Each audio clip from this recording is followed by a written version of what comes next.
This is StoryBeat, Storytellers on Storytelling, an exploration into how master storytellers and artists develop and build brilliant stories and works of art that people everywhere love and admire. So join us as we discover how talented creators of all kinds find success in the worlds of imagination and entertainment. Here now is your host, Steve Cuden.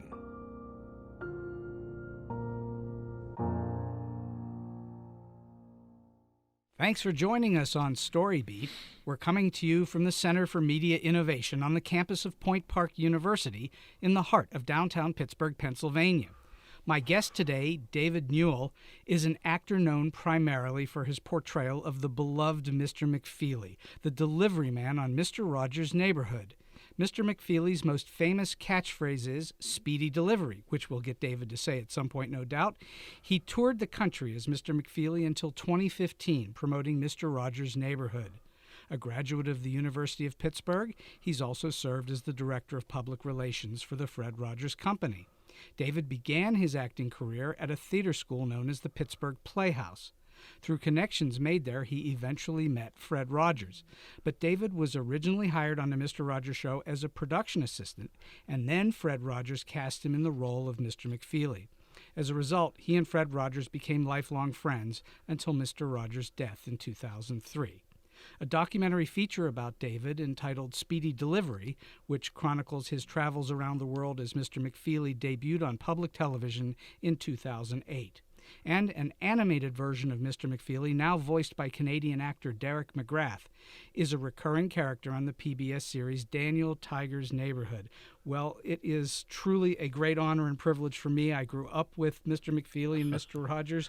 It's a great pleasure for me to have David Newell join me on StoryBeat today. David, so glad you could spend some time with me on StoryBeat. Well, thank you, Steve. Speedy Delivery. There we go. I got one. All right. I'm so happy. That's as you said, it's a catchphrase, and it's like shalom or something, which means many different things. I use it as a goodbye, hello, whatever. It is everything. It is everything, yes. Did it have a particular meaning? Did it come from somewhere in the beginning? In a way, it did. Fred wrote all of his own scripts, and he put the character of Mr. McFeely, the Speedy Delivery man. He said, "I want you to be in a hurry, be in a hurry all the time," and. But the name of my one-person company was Speedy Delivery. It's on my jacket, but that was the name of the company, like FedEx or something. So the first taping we did, I delivered an armadillo, and we talked about it. It worked into the script somehow. And as I left, I said, "Well, I've got more deliveries, Mr. Rogers. I'm in a hurry today." And I said, "Well, Speedy Delivery to you," and Fred said, "Speedy Delivery, Mr. McFeely." It sort of stuck, so here I am. So in other words, it was your phrase. I mean, it was on your shirt. Yeah, but it was my phrase, I think. I don't think it was in the script, not to my knowledge. Fred didn't have that. I used it as goodbye in a way, and hello and everything. Here you are. Wow. I mean, how cool is that? And what year was that first happened? That was taped in 1967. Holy September, mackerel. October of 67, we started taping the program. It went on the air officially February 19th, 1968. That program went on the air, and it's basically been on the air ever since. On PBS, now it's on Amazon.com. You can get original episodes. Yeah, you can download them. Well, not original episodes, but obviously recordings. But the shows that were recorded back in the 60s and 70s. Sure. Yes, you can see. Sure. The first year was in black and white, too. In black and white? Yeah, black and white. And when did it become color? And the next season, we did 130 black and white programs from 68 to 69. 69, thereabouts, it turned to color, and of course but we were rather late. I think public television was one of the last networks to be fully in color. And always on WQED. Yes, always on QED. However, Fred started his career at WQED in 1953. He was the first program manager and created a program called The Children's Corner. And that was for 7 years. Then he went to Canada, and the CBC had Mr. Rogers' Neighborhood. That's where it first began, on the CBC. And he was there maybe 2 years, and he came back to Pittsburgh. And for a fleeting season, or half a season, he was on WTAE, Channel 4, around the holiday time with Mr. Rogers' Neighborhood. And that's where he met Joe Negri, because Joe was the musical director at TAE. Sure. And Joe came aboard. Well, Joe Negri is a legend. A legend in Pittsburgh as well. Oh, as one of the great musicians of all time. Oh, really. he is, and he still teaches. Joe's still working. He's phenomenal, and he has so much energy. And you know, when he picks up a guitar, you can tell he loves it. Oh, he loves it, no doubt. And you can always hear the Joe Negri sound too. And one time, Fred and I were in L.A. For some reason. We were on an elevator, and it was probably in a hotel at some point, and the door opens, and in walks Johnny Mathis. And Johnny Mathis said, "Oh, Mr. Rogers." And I thought we were going to say, he said, "Tell Joe Negri I said hello." And so that's Joe. He's a musician's musician. Indeed. As was Johnny Costa, our musical director. And Johnny Costa and Joe Negri, sure, absolutely. That's part of my childhood. Now. Oh, they were two geniuses of the piano and guitar who chose to stay in Pittsburgh. And we in Pittsburgh were richer for it. That's right. That's right. So let's talk a little bit about way back when. What were your earliest influences, even before Mr. Rogers? What brought you to want to be a performer in the first place? Oh, I think it started with the old Nixon Theater, in where the old Alcoa building is now. My grandfather, I was the only grandchild, and my grandfather took me to films in plays downtown Pittsburgh. There were a lot of theaters at that point. Every Saturday or Sunday, he would take me to something. And he took me to see Harvey, the play Harvey. Who was in it? Do you remember? Yeah, Joe E. Brown. Joe E. Brown. You know who Joe E. Brown was? Sure. He was, for your listeners who don't, he was a very famous comedian in the 1930s, made a lot of comedies. In fact, his father was one of the Joe L. Brown, I believe, was one of the managers of the Steelers. The Pirates. Was it the Pirates? Yeah, the Pirates. Okay, the Pittsburgh Pirates. And Joe E. Brown, probably most famously, is in Some Like It Hot. Yes, the very final scene. Nobody's perfect. Nobody's perfect. Exactly right. That's Joe E. Brown. That's Joe E. Brown, and I use that analogy when people don't know who he is, but he was very famous. At any rate, it was a Saturday matinee. The theater was plush, red velvet, and just spectacular. It's a shame they tore it down. And I'll tell you a little bit more about my association with theaters a little later. But after the play was over, or they took the curtain call, and Joe E. Brown pulled a chair over from the set and sat down and talked to the audience. And he did a few magic tricks, and it just enchanted me. So that I went home. About how old were you? Oh, boy, 7, 8. So you were just a little boy. Yeah. I don't remember that much but for some reason, that stuck with me. I remember the aura of the theater and how much I was fascinated with. I think it was the first play I'd ever seen. And, back in the late 40s, you didn't, not everybody went to the theater. Sure. And I thought this was, they still don't, unfortunately, yes, and I hope we can change problem. that. And I'm on a personal soapbox to change that, but that's another story. Anyhow, I went home after the play and recreated as best I could the set. Really? And I put curtains up in the our basement, and they opened, and I recreated the set with a chair and an orange crate or whatever, and did the play. I played all the parts, a condensed version of it. But sure. I pretended, and that, I think, really influenced me. I'd like to be in some form of theater. It didn't have to be an actor necessarily, but I love the process. I love the anticipation of when the show's going to start. To this day, when I see a musical and they're tuning up, that sound is, to me, very magical. anticipating the orchestra starting. To me too. That is when you walk into a theater and the people and the buzz and the hum and the energy, that's magic to me. Oh, it is, and it gets you so prepared. And television can't compete with that, nor can a movie. Although I love films, it still can't compete with that feeling. And of course, there's nothing like seeing a play on stage. I'm talking about. You have different impressions when it's a high school play and then a play. People who've studied theater and professionals. A professional play. It's a different experience. Sure. And I think a lot of people see their high school plays, which are fine for what they are. Not anybody wants to be an actor. They just like to do their high school play. But when you see a play well done with people who've studied theater and studied acting, it is magical. So way back when it got into your blood, like it got into my blood, and once it was in your blood, you could not get it out. You can't get it out, and it's really something. To this day, every time I go to a different city, I'll read the paper or find out what's playing in that city, and I'll try to go to the local theater. Just recently, I was in Minneapolis, and first time I went to the Guthrie Theater, which is a magnificent regional theater.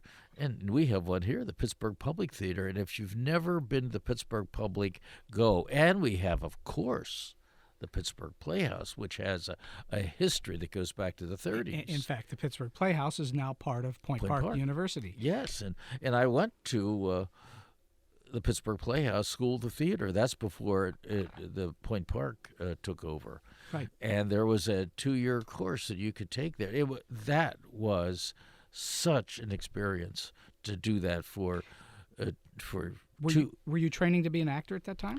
Well, it was everything. It was, yes, we had acting classes, we had directing classes, we had speech classes, we had history of the theater. And then in the afternoon, we have our formal classes in the morning. I don't know how it is now at Point Park, but we had our formal classes in the morning, 5 days a week.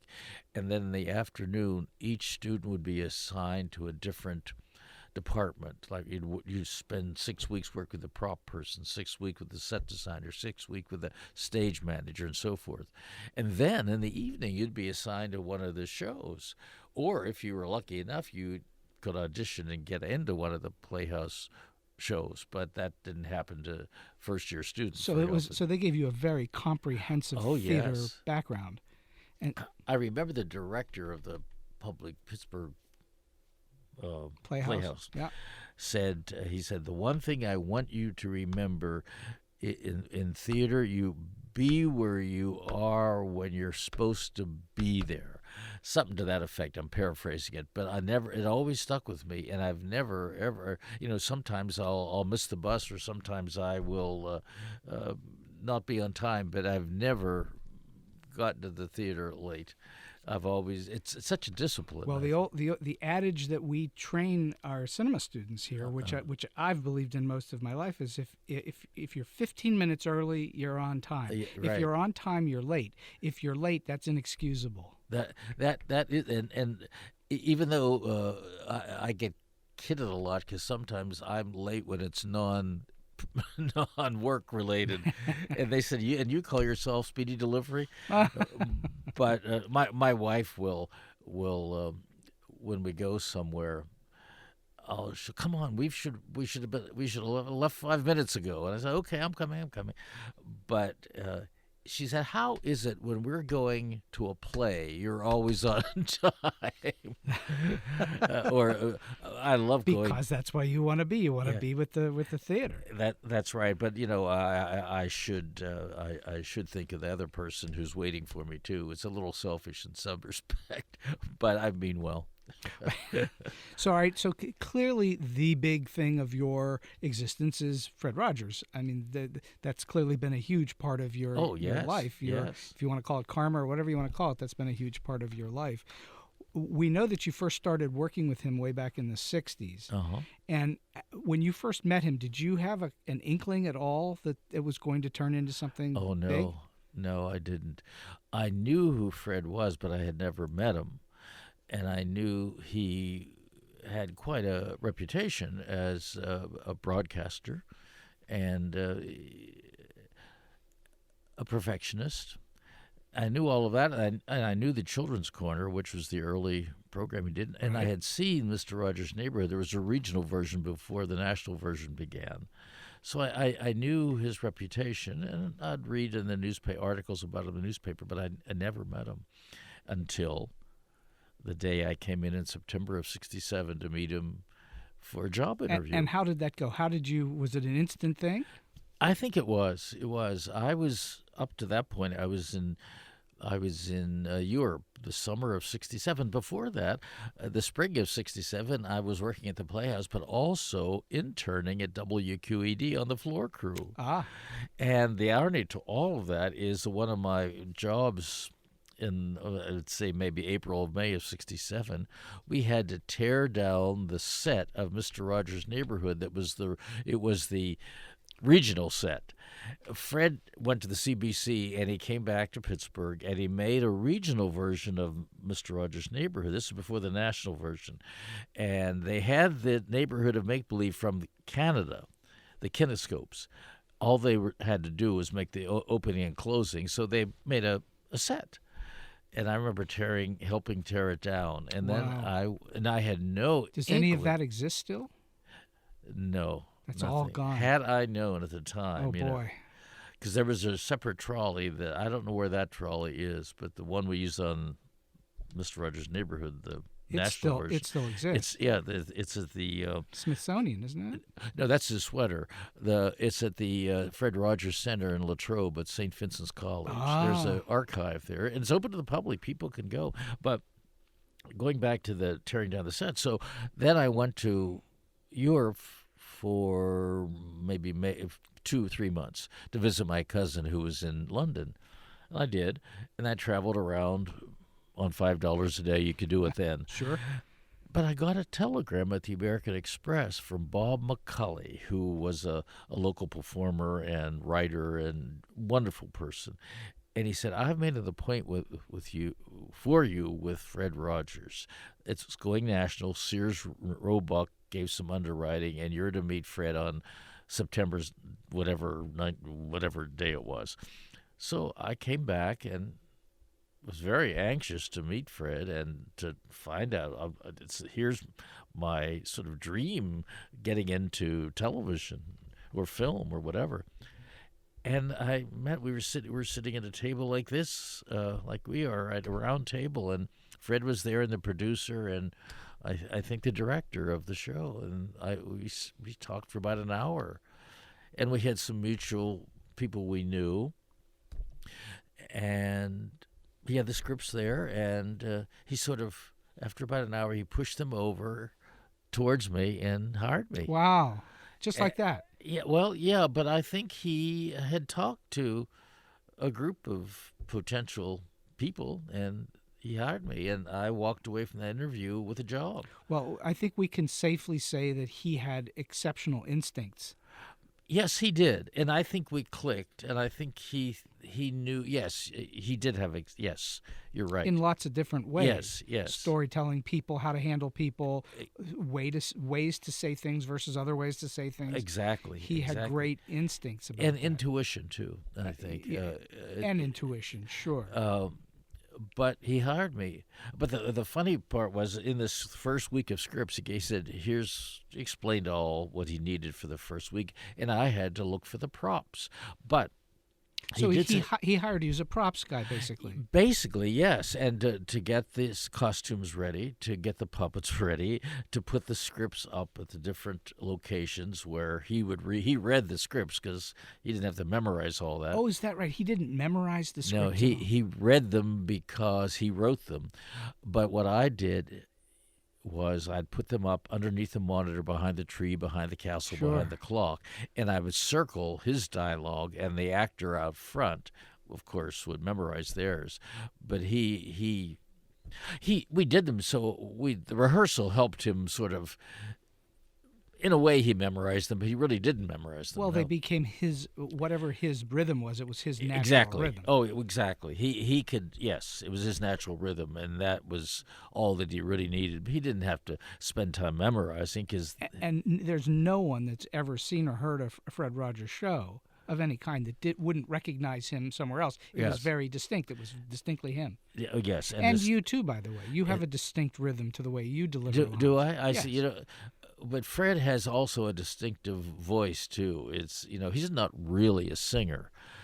He never said he was a singer, but he could carry a tune, though. because he's a musician. Sure. His instrument is piano. He wrote most of those songs, didn't he? All of them, yeah. Yeah. Some of them, Josie Carey helped write in the early days for the Children's Corner, and she did the lyrics, he did the music, but for the most part, the ones he used on The Neighborhood, he wrote all of them. There was a few he didn't. He wrote a Speedy Delivery song for me, too. That's what you get. That's what you get. A Speedy Delivery. That's one of them. And then another one. Anyhow, I'm not really a singer, and sometimes the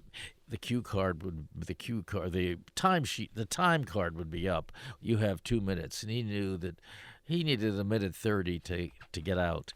And he said, "Hey, Mr. McFeely, why don't you sing your Speedy Delivery song?" Off guard, he'd catch me, and he got the biggest kick out of it because I couldn't really. I could sing, but it was. But the shows were not live; they were recorded. They were recorded live, yes. Were they broadcast live? Oh no. So you could go and cut if you really really cut you off guard. Yes, exactly. If we goofed, and we did.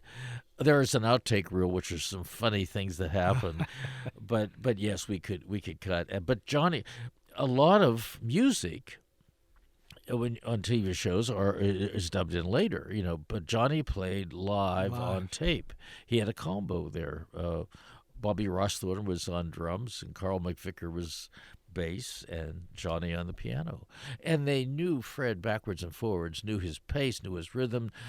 Johnny was so good.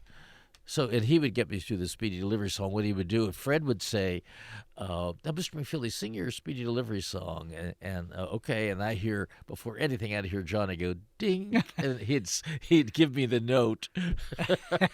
So I'd start on the right note. Uh-huh. Is there anything you want? That's it. Is there anything you want? Anything you McFeely's Delivery brings it to you. Here was Speed. That one too. So here were 2 Speedy Delivery songs. So, but Fred sometimes when he would say that, you could see him standing there just looking at me, sort of smiling. It's All right. So let's go back. How we know we started doing props, and at some point, how deep into the run of Mr. Rogers' Neighborhood did he turn to you and say, "Hey, we're going to put a costume on you"? Oh, right away. Right away. Oh, right away. In fact, he said that in your intro. You said eventually, but no, it happened right away. He told me what my main job was. He said, "Oh, by the way, I know you've had some acting experience and theater experience, and I'd like you to play this part of the delivery man. And then I won't have to bring every prop in. I won't have to do this." He was expanding the cast, expanding locations, and so that's what he did. And he said, "And your name will be Mr. McCurdy." Mr. McCurdy. And that's a family name, wasn't it? No, McFeely's the family name. I see. So on the first day of taping, I had everything ready. The king was ready. The props were all ready. I was in my costume, and the phone rang. And it was Sears Roebuck Foundation calling to wish us well. And the man calling was Mr. McCurdy, the head of the Sears Foundation. Not the store, but the foundation. And he said, "Everything is fine. We love the concept." He said, "But please don't call the delivery man Mr. McCurdy. It's a little too close for comfort, a little self-serving. It feels like we want you to do that." So Fred was probably trying to impress him. Yeah, and say thank you, too. Sure. And in fact, he was a little embarrassed by it. So not Fred, but Mr. McCurdy. Yes. Yeah, you're right. He said, "No, don't do that." So Fred came out. He said, "We have to get you another name. We're taping in 10 minutes." And McFeely, that's it. See, his name is Fred McFeely Rogers. I see. That's his middle name, and his grandfather was Brooks McFeely. That was his real. That was his mother's So maiden name. it was totally inside baseball. Exactly. And now I'm Mr. McFeely and have been since that day. But almost it was Mr. McCurdy. So that's a little trivia. A lot of people don't know. I suspect it would. Well, I don't know. Mr. McCurdy doesn't have the same lilt as Mr. McFeely. No, it doesn't. But anyhow, it doesn't. Do you have any idea how many episodes you appeared in over the years? Oh boy, thousands, I assume. yeah. I think we did.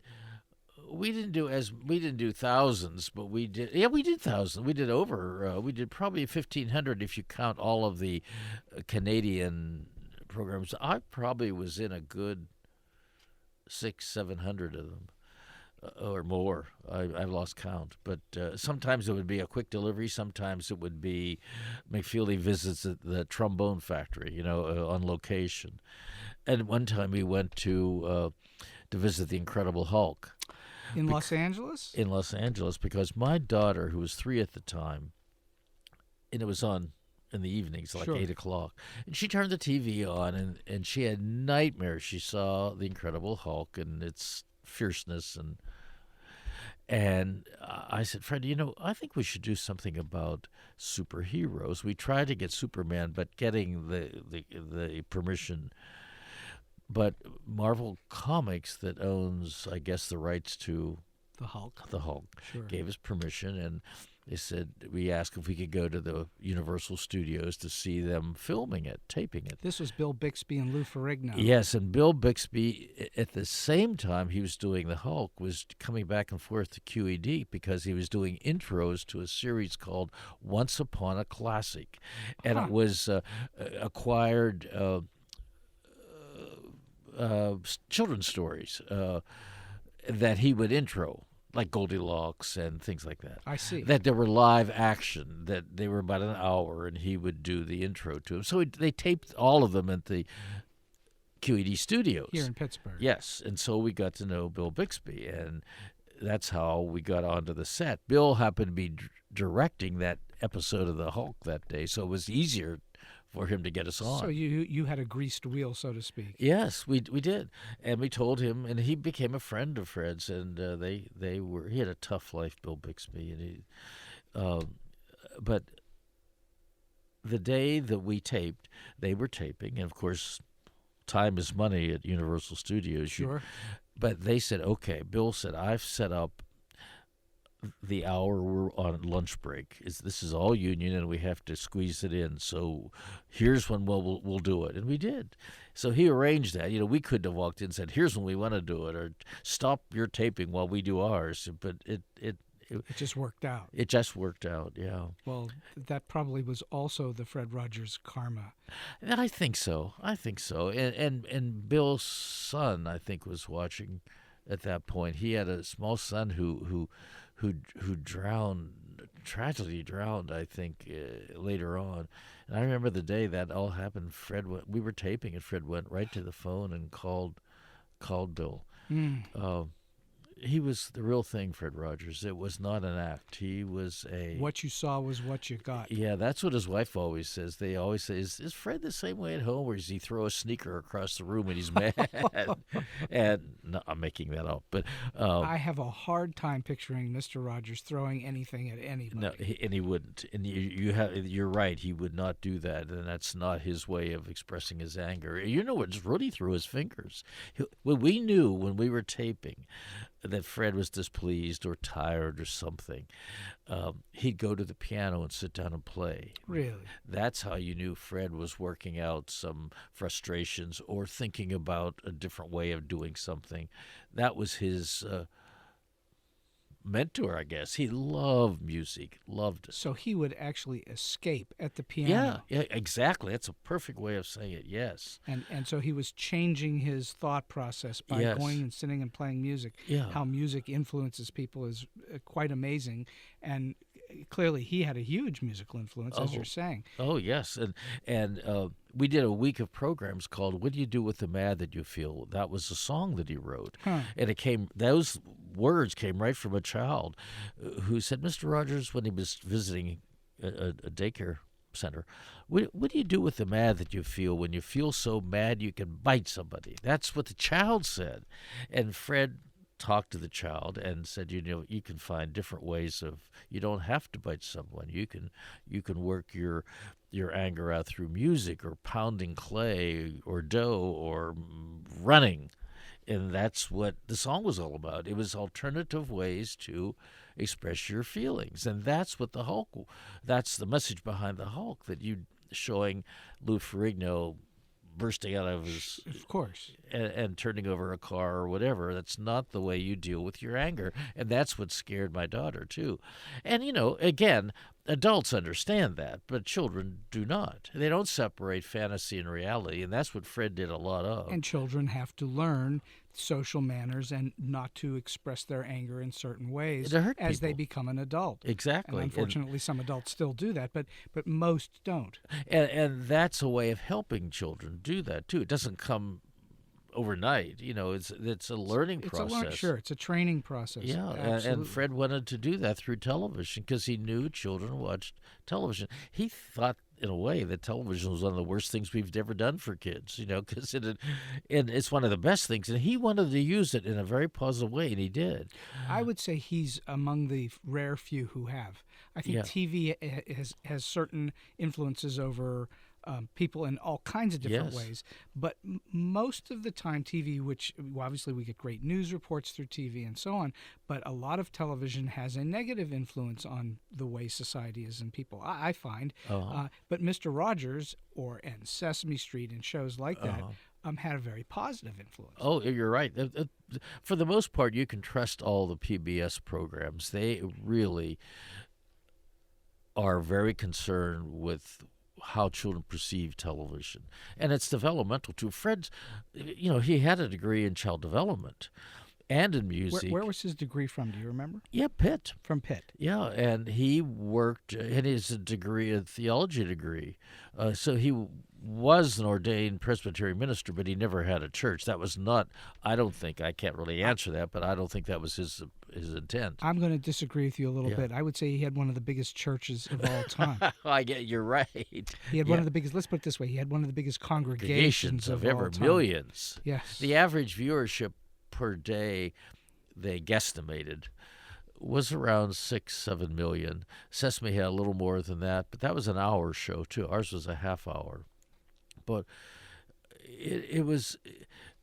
And the letters that we got from parents saying, in fact, we got a lot from the Hulk episode saying thank you for explaining that concept. And what a great way to explain it. Yeah. And by the way, not to toot my own horn, but you realize that the Hulk is actually Jekyll and Hyde.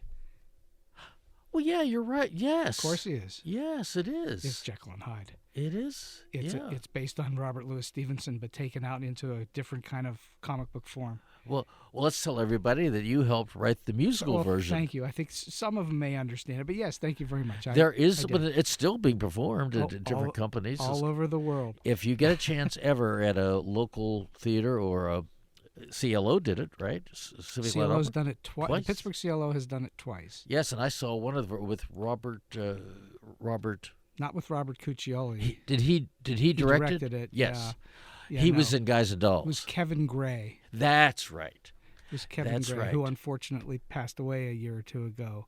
He was as a young man. He was very good. Extraordinarily talented, yes. And the song he sang, what is the one song he sang? This Is the Moment. Oh, that's a lovely song. But we've gotten quite way off tangent here.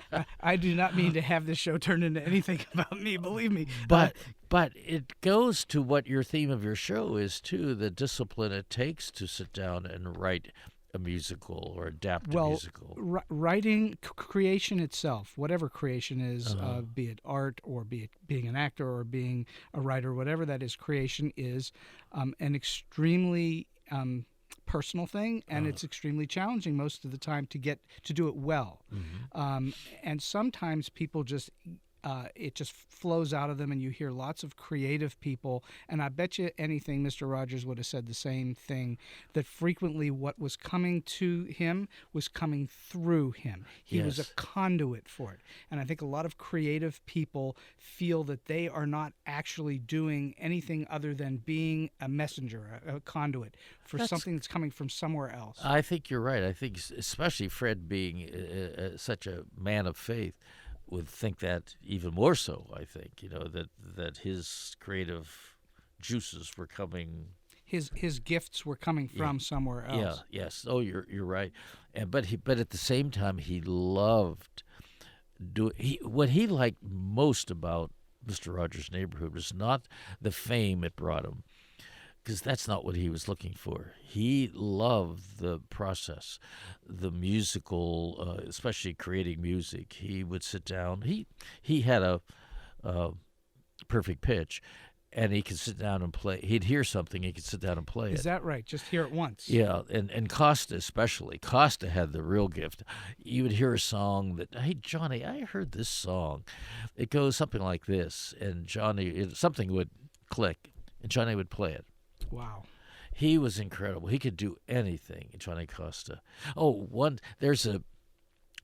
Johnny played piano at the Embers in New York City early in his career, and another person who alternated with him was Peter Nero, who's a famous conductor and music composer. And he said of Johnny Costa, he said, I had the drive, and John Costa had the talent. Now, Nero had talent too, but he was making a point.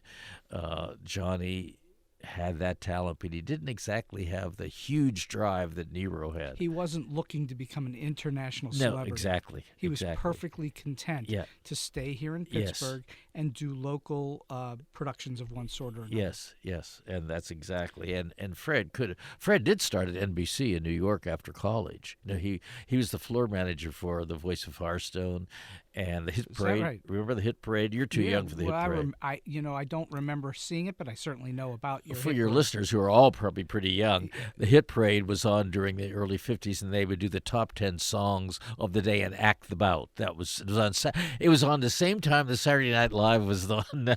11:30 at night. Yeah, well, maybe it was 10, but it was Saturday evening. I remember. Got it. But Fred was the floor manager for that, and he was also the floor manager for the live intros that Gabby Hayes did. Gabby Hayes, Roy Rogers' sidekick, cowboy westerns.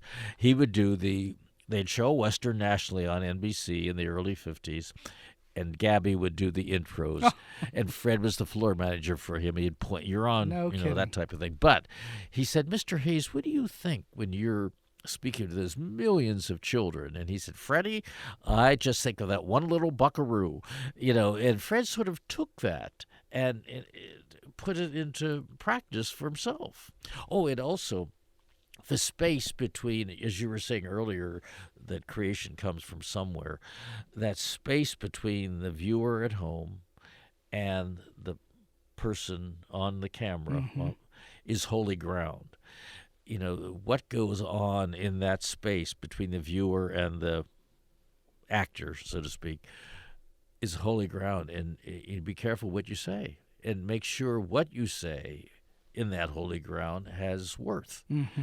And I think that's really valuable. Yeah. There is a pact that happens between performer and audience. Yes. And on television or on film, that pact gets even more intense because of how close it can get. Yeah, it's intimate, and I think it makes more impact when it's right there in your living room. And Fred often said that, children see things on television, and it's condoned in a way because the parents are the one who brought the TV set into the house. Sure.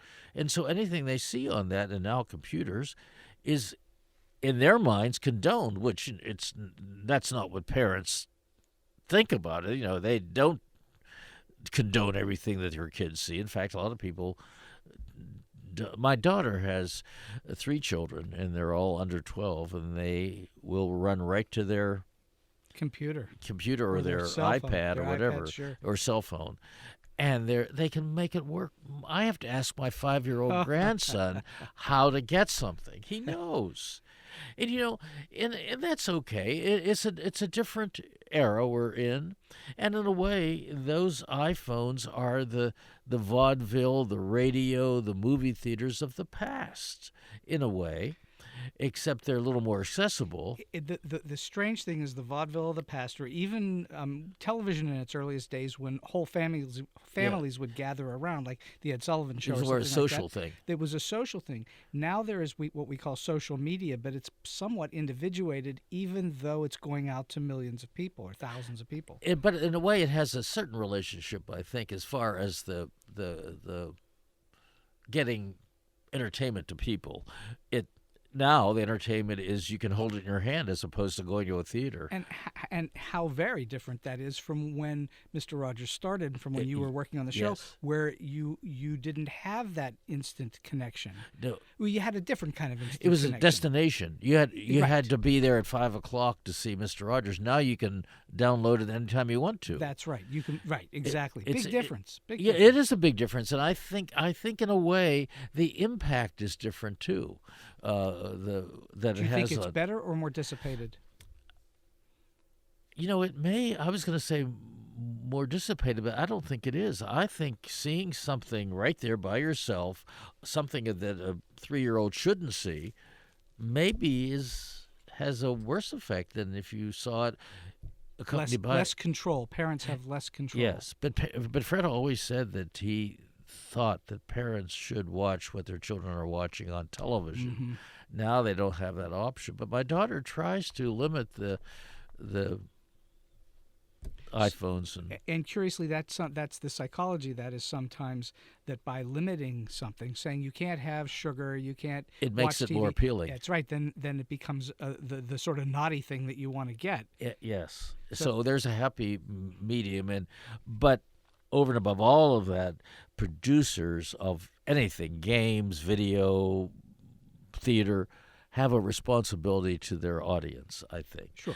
And that's what Fred always said. Though I think lots of producers don't think that way. No, I think you're right. I think they think the bottom line, and that's how many tickets they can sell or the ratings they can get. It is, at the end of the day, still called show business. Yeah, you're right. That's a dilemma. And Fred, I think, bridged that gap very well. I would never call Mr. Rogers' Neighborhood a showbiz program. Now, Sesame, as good as it is a little more theatrical. Sure it is.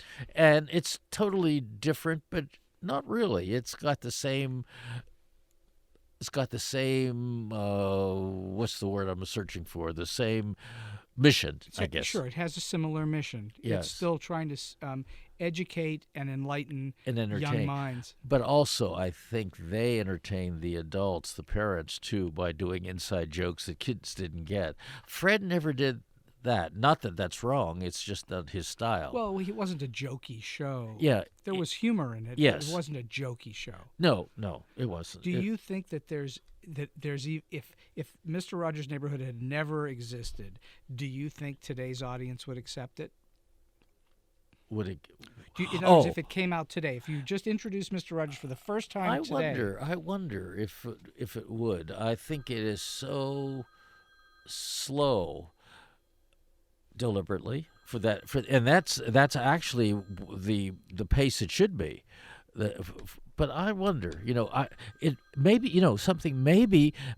the children would accept it, and I think they would because there's now watching it on Amazon. I wonder if people who put it on the air, the adults, would accept it. That's what you have to get through as the program That's manager. an interesting question. Would the adults accept it? Yeah. The kids probably would. I think they would, and not everybody likes everything. You don't like every program designed for adults. Of course not. No, and it's impossible to see everything that's on TV today anyway. There's so much. So much stuff. But there's so many good things on television. I mean, some of it can be violent, but the acting is some of the series, the House of Cards, the one with Better Call Saul. It's Better Call Saul. But the one before the Breaking Bad. Yeah, it was so. The acting in that was so good. And the writing, I thought, was extraordinary. And a lot of series are like movies now, are almost made like movies. They are very much made like movies, that's for sure. So I want to go back a step to Mr. McFeely for just half a moment. I'm curious. Mr. McFeely had a specific role in Mr. Rogers' Neighborhood to deliver things, to help show things.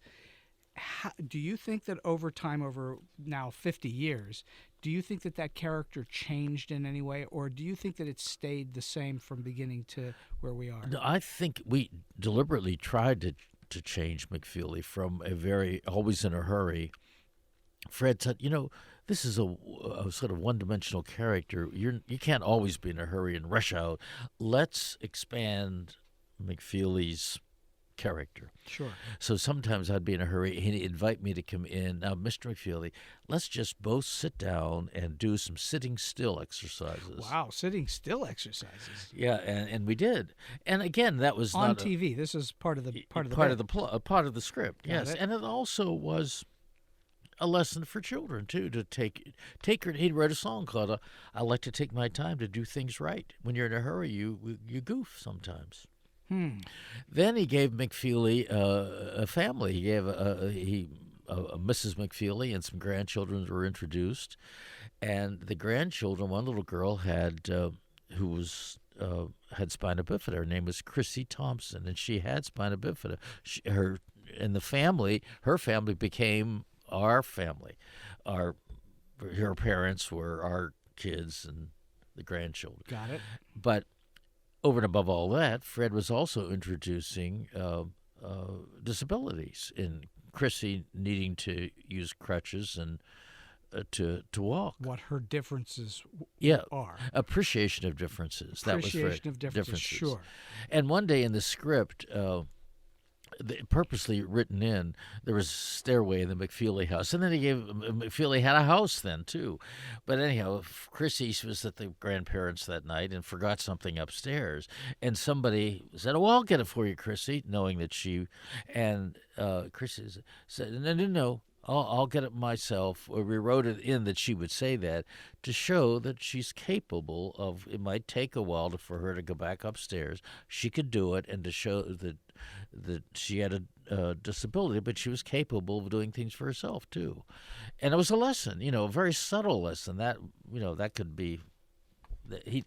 Fred was never preachy, so to speak. No, but there was almost nothing that he did that didn't have a lesson in it. Exactly. Even a very subtle lesson. We first began the program, he would come in his television house, that he called it, and walk from left to right and down and sit in his bench and change his shoes. Put the sweater on. But walking left to right is how children learn to read. Isn't that interesting? They're very subtle. Very subtle. That's very interesting, because I never would have thought that. And I wouldn't either. But he explained, he said, "Why, if I can do that, why not? Maybe it's not going to help, but who knows?" Sure. And then the consistency of his changing and putting things in their place and hanging up and getting ready and communicating, and it was the neighborhood, his television house was meeting children on their level and communicating, and then that was reality. Then going to the neighborhood of make-believe, he'd say, "Let's pretend," and that was where anything can happen. And then he brought them back to reality. It was very important for him to separate that fantasy and reality, because a 3- and 4-year-old doesn't do that. That's why we did the superhero thing, because we wanted to show children as pretend. Sure. So I'm curious. My image of Mr. Rogers is that very rarely did he have a hard time, that he was pretty capable and competent and confident and secure. That was my feeling about him as a person. My assumption is he, as you say, what you see is what you get. Yeah. So when something did go, things had to have gone wrong every once in a while. And when they did, how would he handle it? Well, that's a perfect lead into this segment. We had the folk singer Ella Jenkins on the show, and along with Chuck Aber, who brought her in, one of the cast members. And she came over to teach Fred, but also the TV audience, sort of Did you ever see that game, head, toes? You touch heads, your toes touch. Did you ever hear that game? I've seen that game. You touch your toes, then you touch your head, and it's body coordination. And they did it, and Fred goofed. He was touching his toes when you should have been touching your head, and so forth. And we thought, okay, get ready, we're going to do this over. And Fred watched the playback, and he said, no, we're going to keep it. And the producer, Marky Whitmer, was floored. She said, you mean you want to keep that? I said, yes, I want children to see that adults make mistakes sometimes too. That adults aren't always perfect. They make mistakes. And it really fits into what you were just saying, that he used it as a lesson. That was not his intent. He didn't go into that segment knowing that he was going to goof the segment. But he found a way to use it. And instead of doing it over again, and he rethought it too. As we were doing the program, he might rethink a concept, and that was one reason. That was one. And there are other times that has happened too. Sometimes he would maybe stumble over a word, and if it wasn't an important word that would change the meaning of what he said, he would keep it in. You know, it was a natural slip. He did have, and you both had a huge advantage in that you weren't trying to do everything that you wanted to accomplish in one half-hour setting. No. You had many, many half hours in order to play this out. That's right. And sometimes... So you were able to expand and explore things. Yeah, he would do a week after. We did 130 programs that first season. It's a lot of and he wrote them all. And we did them from... In the midst, that's when the riots happened. That's when Kennedy died. That's when King was assassinated. During that whole period of, it was a very rough time. And oh yes, I forgot. When Bobby Kennedy was assassinated, Fred did a program overnight about the word assassination for children. It was in black and white. I remember Margaret McFarland was a professor at Pitt of child development, a wonderful woman. It was Fred's mentor, and he met with her every week to talk about child development.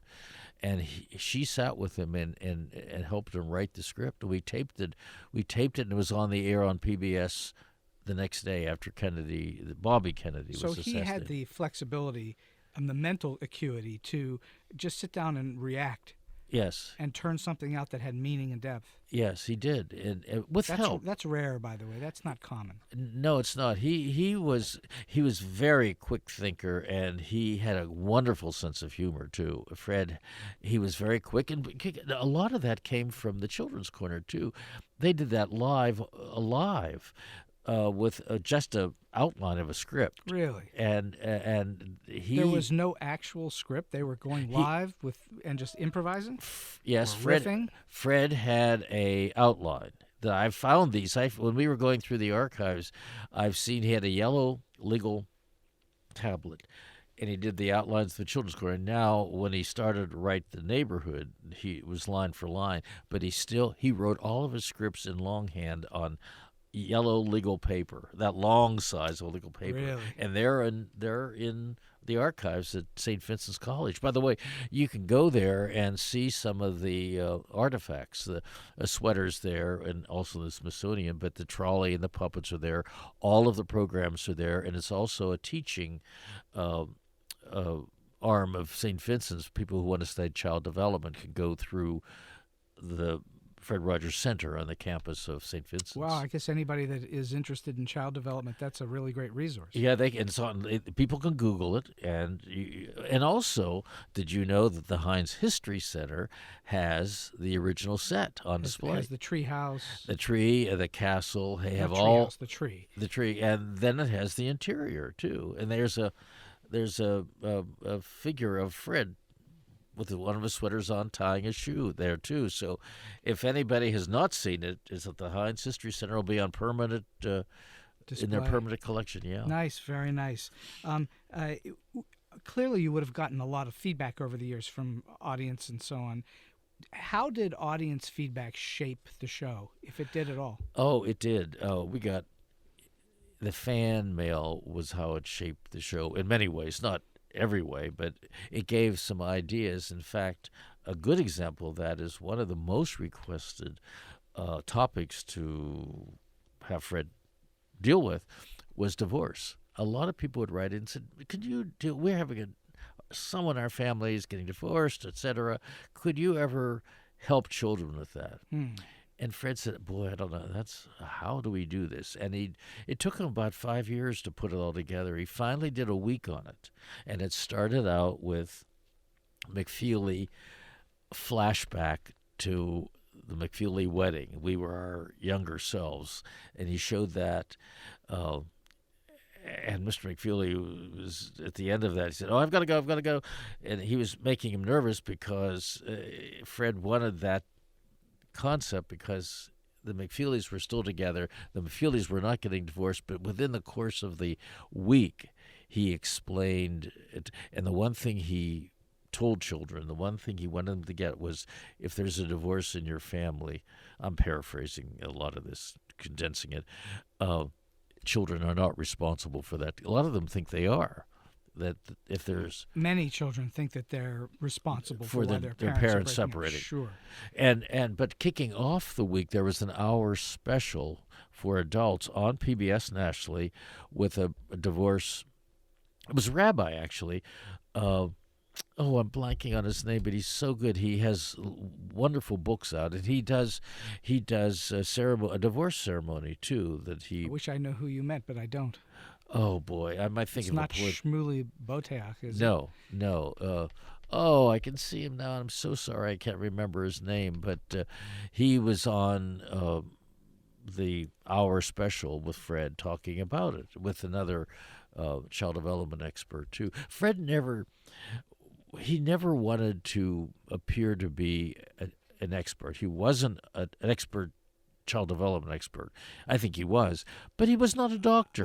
I think clearly he was an expert. Well, he was, but he didn't want to give. He was not prescriptive. He didn't want to say, when your child does this, here's what you do. He would show maybe a potpourri of what you could do, and maybe one of those examples would be helpful, and that's his style. It was really. He was not didactic at all. It was quite something. And the one thing about Fred is that he never forgot somebody's birthday or anniversary. No, really? He had a little pocket book, pocket in your vest pocket. Right. A date book, that's what it is. And everybody he knew he was close to, and all the people who worked for him, their birthday was marked on one of those dates. He knew them all. Wow. And I remember I would get, I remember on my birthday, it was Thanksgiving one day, and I wrote an article about the theaters in Pittsburgh, and that early story I told you about going to see Joey Brown. Yes. I wrote an article about that because on Thanksgiving Day they had special articles in the paper. And about 11 o'clock, it was the morning paper, the Post-Gazette, and about 11 o'clock there was a knock on our kitchen door. It was Fred with a present, but it was wrapped up in that article. And he said, very good. And he was on his way somewhere, but he stopped by. And he would call another couple that worked for us. They were putting something together pertaining to the program. And they were husband and wife, and they were working so hard on what they had to do under stress, they forgot it was their anniversary. And Fred called them and reminded them. I mean, he called them, and they said, "Oh, we forgot." And Fred was calling to congratulate. That's who he was. So Mr. Rogers knew it was their anniversary, but they forgot. Did not. They forgot because they were so busy working on something for Fred. Holy moly! Sorry. So you, after Fred passed away, you continued the mission. Yes. And you continued to play Mr. McFeely I did. all over. I did. I would still go around to public stations. We have a company. Then it was called Family Communications, which Fred wanted. Family Communications, communicating with your family. That was Fred's two words that he loved, family communication. Well, that was his mission, more or less. Yeah, it was. But after he passed away, they changed it to the Fred Rogers Company because they wanted what we do in the future to have a connection to Fred, because everything is based on his mission. So now it's called the Fred Rogers Company. It's located on the south side. Here in Pittsburgh. here in Pittsburgh. And there's a new program, as you mentioned earlier, called Daniel Tiger's Neighborhood. It's animated. And Daniel is the sort of Fred Rogers. He wears the sweater and talks to the audience and so forth. And it's on public television every day.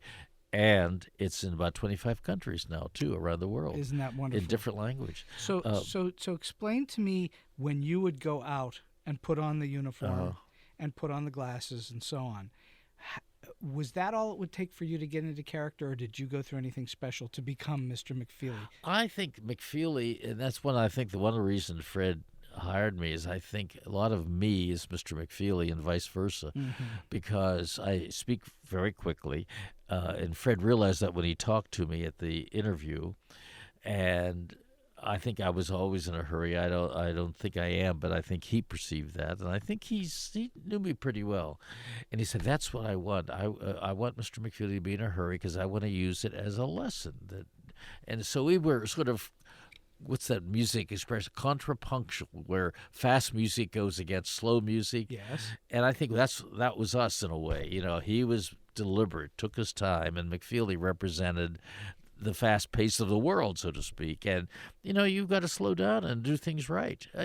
You can still be in a hurry, but there are times when you... Well, Mr. McFeely was not a mistake maker, was he? No, but the one time I forgot something, and that was also a lesson. I forgot a delivery that I was to bring, and Fred was very disappointed.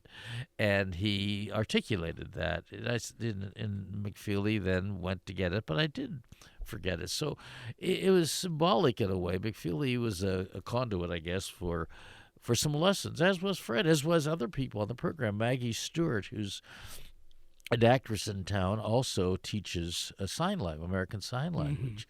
And she would come on and do some sign languages and lead the children in sign language, very deliberate sign language. And so there's different ways of Fred got the message across. And that was inclusive, too, of people who were watching the program who were maybe hard of hearing or deaf. And so some of the sign language helped. And it also was appreciation of differences, too, all of that. Well, all of that. I mean, you were on it for so long, and the show was on for so long, that you were able to explore all of these different facets of life and humans, and of course your character as well. Yes. You've watched at least a couple of generations grow up with this show. How would you say the audiences have changed over time? I don't think they've drastically changed. I think the outside forces on children have changed. Life is faster, and cell phones are intrusive sometimes. You think pressure is on children more great, or there's a greater pressure on them today? I think so, but maybe it's the adults putting the pressure on them, and because society's putting pressure on those adults too. But children haven't changed that much, I don't think. Because if you're a child in Europe, you're a child in Vietnam, a child in China, a child here, you learn that language about the same time. It's absolutely it's developmental. Doesn't matter where you grow up, you're learning about the same pace, and that has not changed, nor will it change. And you learn to walk and you learn to talk about the same time. It's child development, and that was Fred was based his philosophy on child development, the processes of growing and learning, and they don't separate fantasy and reality, but then they understand that. But Fred would lead them through it, through television. And no, so I don't think children have changed that drastically. I think the outside influences have changed them in many ways. It's not to say they haven't changed, but what they... And it's made them maybe expect the fast-pacedness of the world maybe has made... a program like Mr. Rogers a little slow for them. But I think if they gave it time, that a child, because he's I'm not talking about 12-year-olds, I'm talking about preschoolers. Almost every movie and television show and play from the 50s and 60s and earlier now today seems slow. seems quaint. Yeah, Beyond quaint, it Yeah. seems slow. Yeah. The pace is slow. The rhythm is slow, and that's just the way the world has gone. It's gotten speedier. It has, but Hamlet will be here 500 years from now. No question. And Long Day's Journey into Night is a slow play. No question. But it's fascinating, and what you learn in those 3 hours of that play is immeasurable.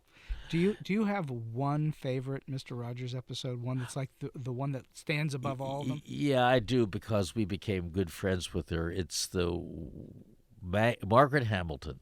Oh, Margaret Hamilton. We had Margaret Hamilton. Wicked Witch of the West. Exactly, and that's why we had her on, because we had her on in maybe the mid-'70s sometime, and I still hear it today. Adults, because they show it all the time. Wizard of Oz, you can't really miss it. But then it was on every year as a big special. But you had to see it on TV. You couldn't Yes. get it. You wouldn't get it on a DVD or a VHS. No, you had to see it on TV, Yeah. and you didn't see it in movies. And when those monkeys and that witch is in your living room, it's scary. Yes, sure. And I said, Fred, you know what we should do? I've heard so many people, grown adults now, say how scared they were of the witch. And Fred said, we should do a program about demystifying the witch and saying it's an actress. She said, well, if you can locate Margaret Hamilton, he didn't know her name, said the witch, I'll write the script. And I did locate her. Wow. And she came. I located her agent and told him the concept. And Fred wrote the script, and she came as Margaret Hamilton, the actress, into his house, television house, with a costume that looked like the one in the movie. Explained, she said, I'm an actress, and that's my job. Sometimes I play this, but this movie I played a witch who was very scary, and she did the laugh. And then in the neighborhood of make-believe segments, she was in the costume and went around to talk to the puppets, but it came back and to the reality, and she said, well, goodbye, Mr. Rogers, and we got letters, speaking of letters, about thanking us for that, too. But over and above all of that, Maggie, she said, call me Maggie, became a good friend. And every Sunday night she would call my wife and I. No kidding. And we would have a little conversation. And when our son was born, our middle child was born, it was about 2 weeks later, she flew from New York. She lived there to Pittsburgh to see him. Huh. And I picked her up at the airport, brought her to our house, and she spent a couple of hours, and then she had to go back. But our neighbor called, said it was on the phone while she was there, saying, did I just see the Wicked Witch of the West going to your kitchen door? But she was a lovely woman. It was Elvira Gulch going into the Yeah, Elvira Gulch, yes. And then later on, around that time, she was also doing the Maxwell House coffee commercial. Sure. And I forget, Cora. That's what the name of Cora's General Store, and she sold Maxwell House coffee.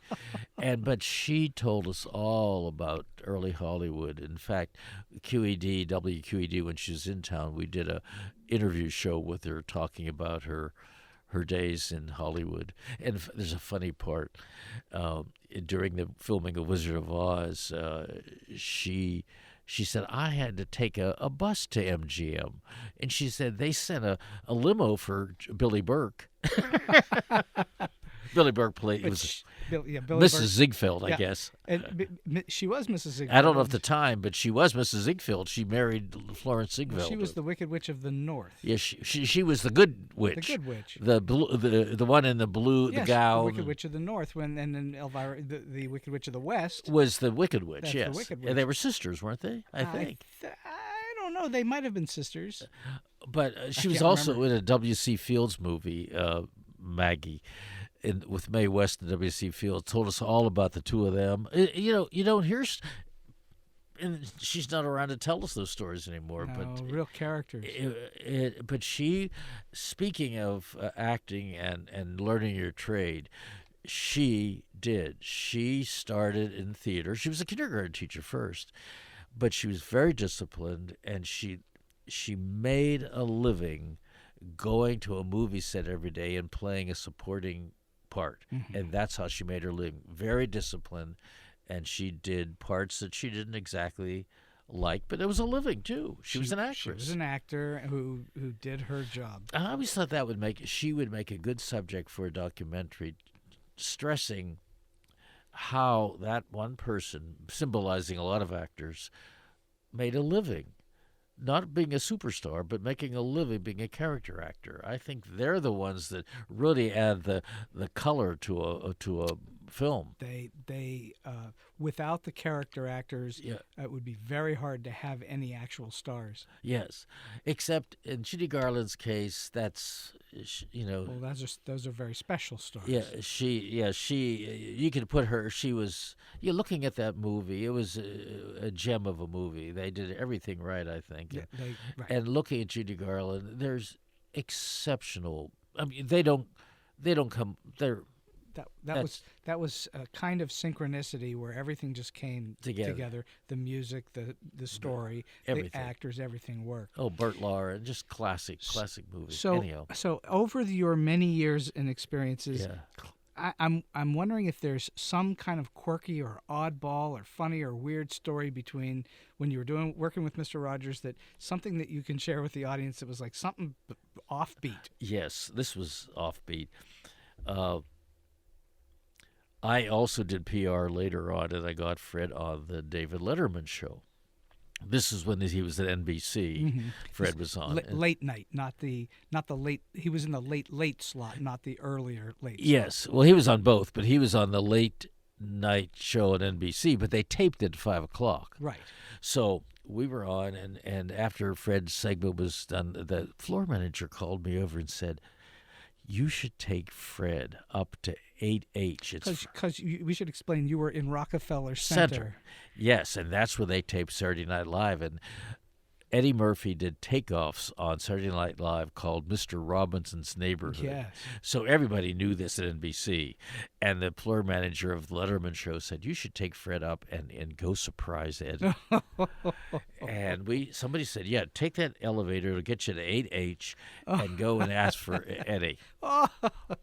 So Fred said, "Okay, we'll do that."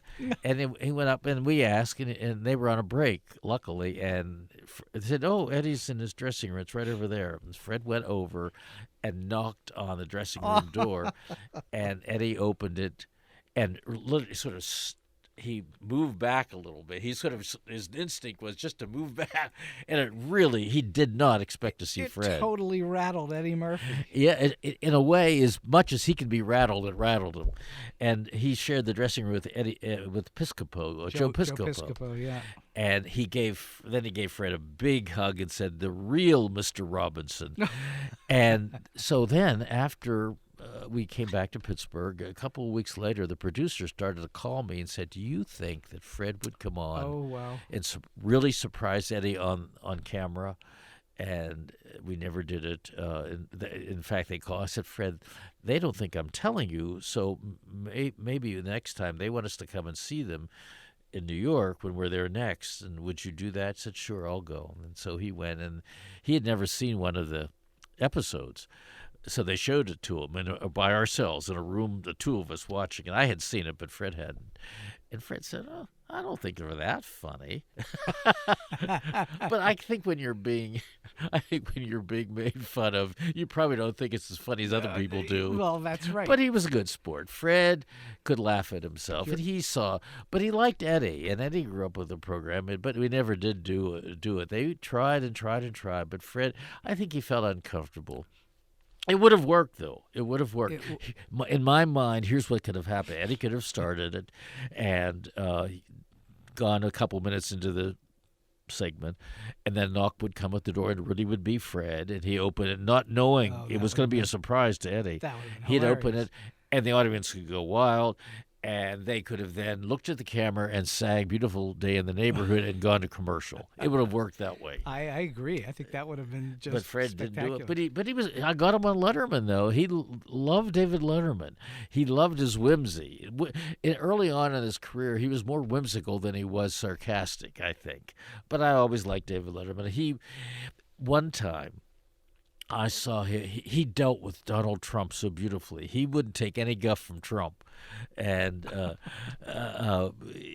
and not that he should have, but he really spoke up. We're talking about Letterman spoke up. Yeah, Letterman spoke up. Not Fred Rogers. Not for. Oh yes. Oh yes. The other. I can't imagine what Mr. Rogers would say to Donald Trump. I don't know. They're in the same wavelength, but one time. Here's another odd, and I'll make it speedy. We were promoting a book on the Today Show, and Fred and I went to.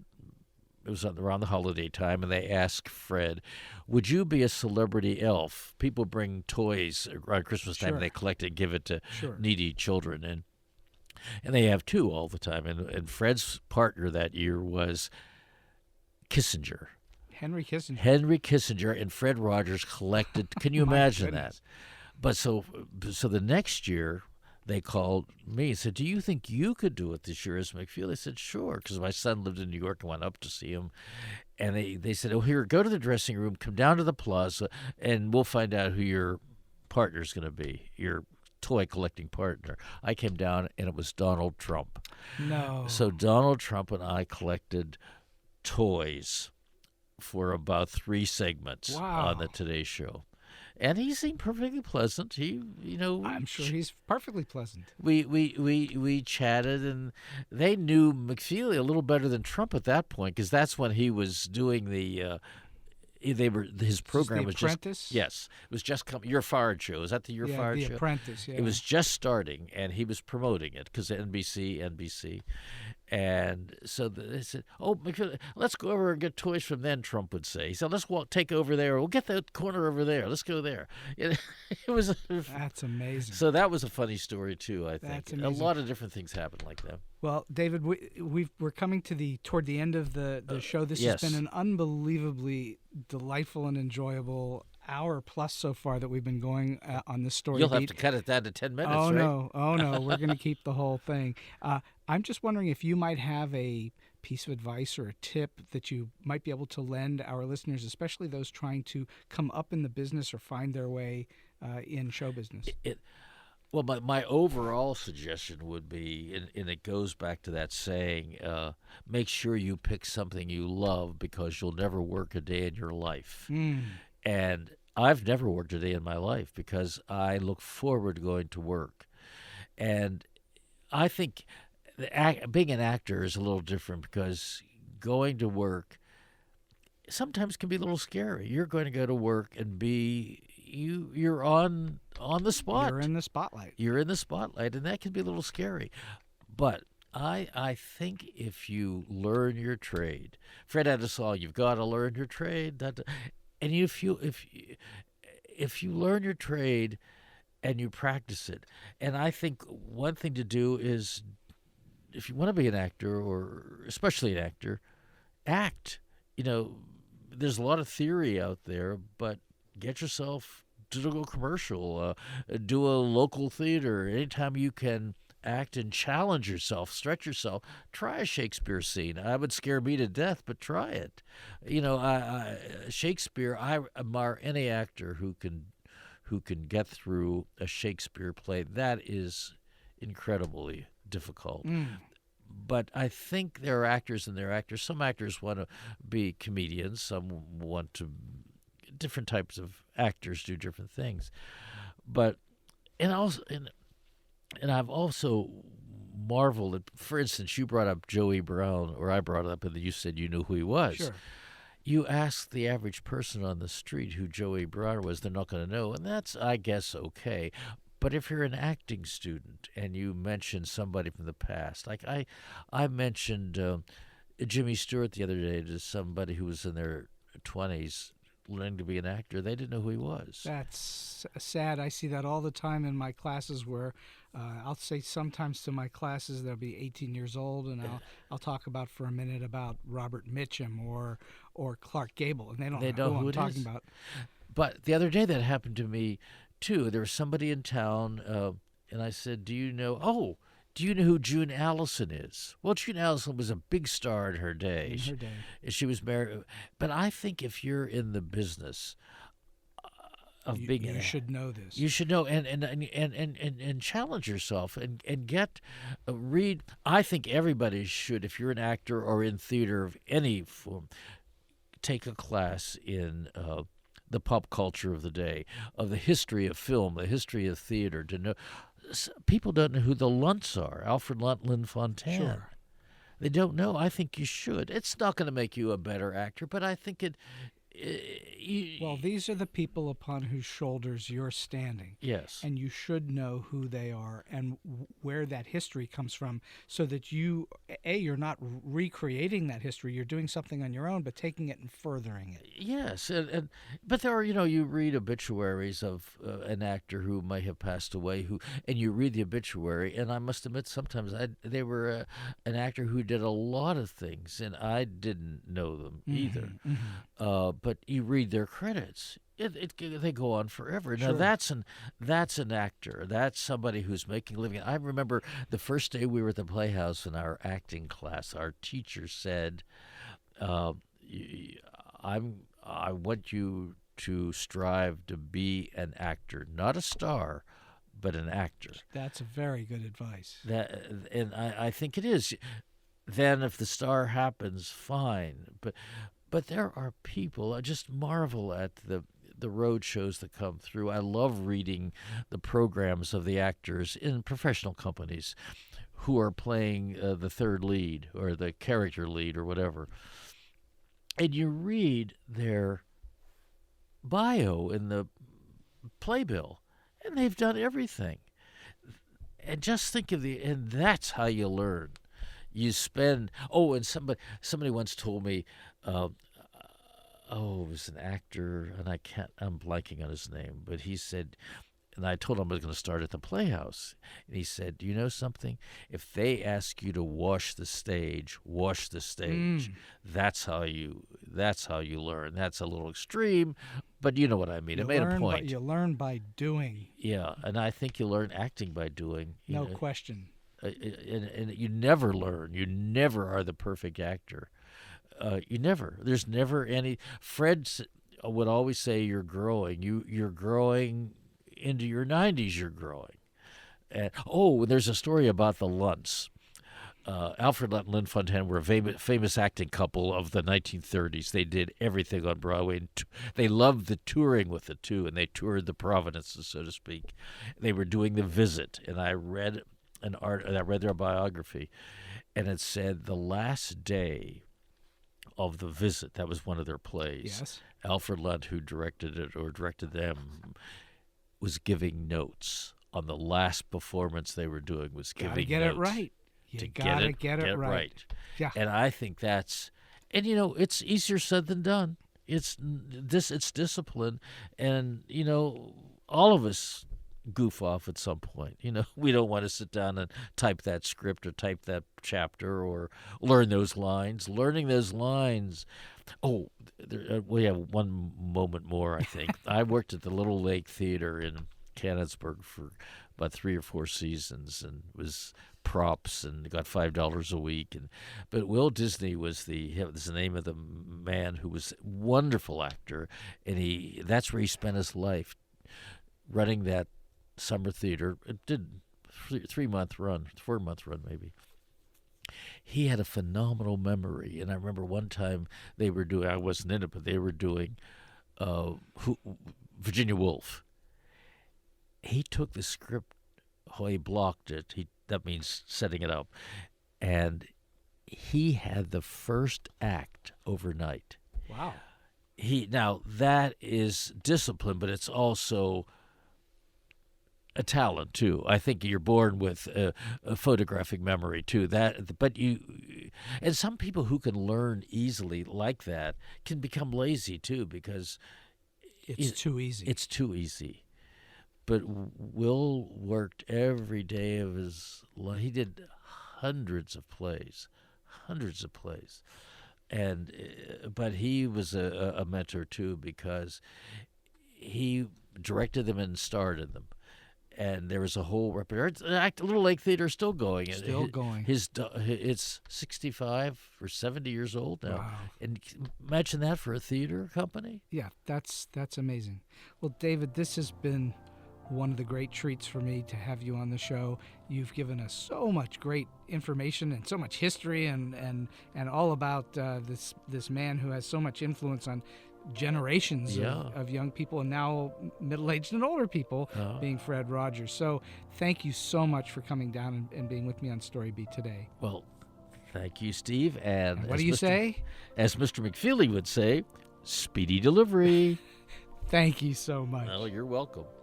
Today's StoryBeat tip: making something that is obviously unbelievable seem believable is tougher to master than you might think.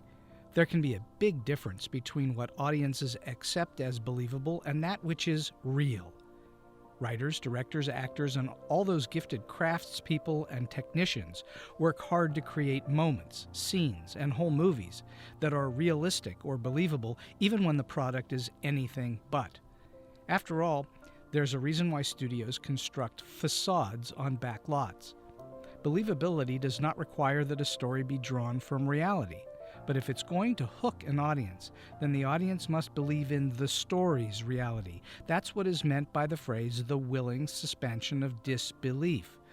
Viewers must forget that what they're seeing and hearing is not real, not truly believable, in order to allow themselves to be drawn into the magic of the story. Only then does it become real for an audience. We want our fakery to feel real. Unless you create something designed to purposely feel phony, fantastic, or impossible, then the work must have the ring of believability within the confines of its own world. It helps if the script reflects this.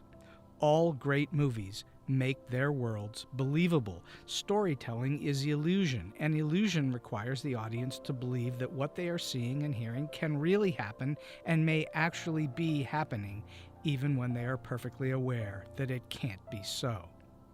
And so we've come to the end of today's StoryBeat. This podcast would not have been possible without the generous support of the Center for Media Innovation on the campus of Point Park University. Until next time, I'm Steve Cuden, and may all your stories be unforgettable.